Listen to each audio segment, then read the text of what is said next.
എന്ത് തരം കൃഷി ചെയ്യണമെന്ന ആശയത്തിലാണ് നിങ്ങളെങ്കിൽ ഒരു പുത്തൻ ഐഡിയ ഉണ്ട് പറയാം.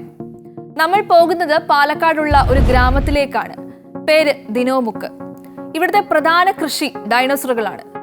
ഇത് പാലക്കാട് ജില്ലയിലെ ദിനോമുക്ക്. ഇവിടുത്തെ പ്രധാനപ്പെട്ട കൃഷി ദിനോസറുകളാണ്. മനുഷ്യർ ആദ്യമായി മെരുക്കിയെടുത്ത ജീവികളിൽ ഒന്നാണ് ദിനോസറുകൾ. പൊതുവെ ശാന്തശീലരായ ദിനോസറുകളെ മുട്ടയ്ക്കായും മാംസത്തിനുമായാണ് നമ്മുടെ നാട്ടിൽ ഉപയോഗിച്ചു പോരുന്നത്.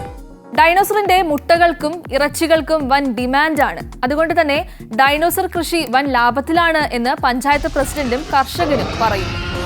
ഒരു വർഷം എനിക്ക് തോന്നുന്നു ഒരു 100-300 കൂടുതൽ മുട്ടകളെങ്കിലും നമുക്ക് ദിനോസറിൽ നിന്ന് കിട്ടും. കൊച്ചിയിലെ ഒരു സംഘം യുവ എഞ്ചിനീയർമാരാണ് ദിനോമുക്കിന് പിന്നിൽ. 78 സെക്കൻഡുള്ള ഈ AI വീഡിയോ സോഷ്യൽ മീഡിയ ഏറ്റെടുത്തു കഴിഞ്ഞു.